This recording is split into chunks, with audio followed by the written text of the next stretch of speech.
We got the holiday coming up. And yeah, everybody has their version of what they like to do with turkey, and I think that's awesome.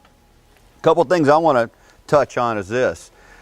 You know, when you're trying to make that perfect turkey, how many of you guys use cheesecloth when you're roasting it?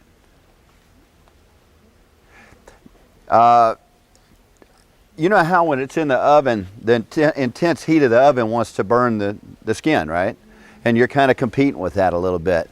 Well, the cheesecloth will act as a barrier, and it does a couple of things, and it's wonderful in there. I'll take it and I'll fold it about like that, and I'll maybe about 3 to 4 layers thick, okay? Just a couple like that, and lay it across that breast.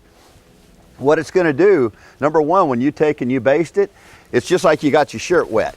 It's going to slowly go through, and it's going to hold that juice in that place. So it's going to slowly permeate down into that meat and hold it juicy all the way up to the surface.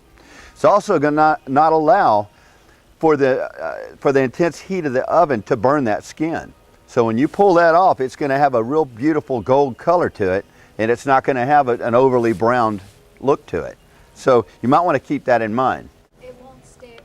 No, ma'am, it will not stick. And one of the tricks to that is, I mean, you pull it up lightly when you bring it off. And also, I like to rub my turkey down with I'll take and put in a bowl, and I'll put some butter and some sage and some black pepper and a few other flavors, and I'll rub it down inside and out. Then I'll put that over across the breast to do that.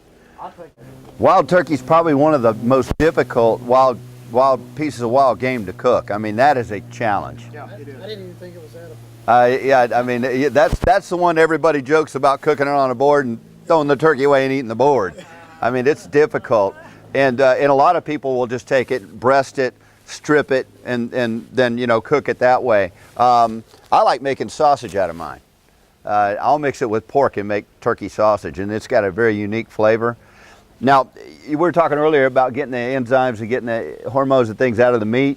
Well, if a turkey grows up eating sage berries, it's going to taste like sage. And I don't care what you do to it. That's just part of it. But one of the last things I wanted to just mention about turkey, because I really enjoy cooking it, and I'm not going to touch on smoking since not too many of you guys smoke it.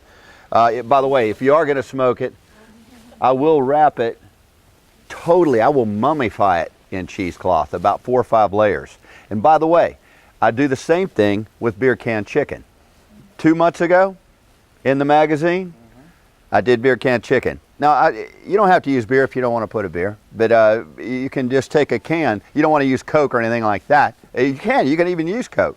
You can use apple juice. I use the beer because, and I'll bring it down to about there, and I add a little vinegar, a little fresh garlic. I like to add a little peppercorn to it, and it really puts a good steaming up into there. But on the outside, if you're putting that on a smoker, every kind of turkey, every kind of poultry there is, turkey, chicken, game hen, they absorb smoke at a very high rate. The skin just does. And when you wrap that thing up real good, like we're talking about with cheesecloth, when you take it off, it's just as golden and beautiful as you could ever imagine. And again, it really held in the juices, and the skin's nice and crusty. So I think you might want to try that when you get ready to do that turkey next time. How does cheesecloth cookies work with deep frying a turkey? Because you can put it in there without doing Zattel. anything. What? No. It comes out looking like a fried monkey.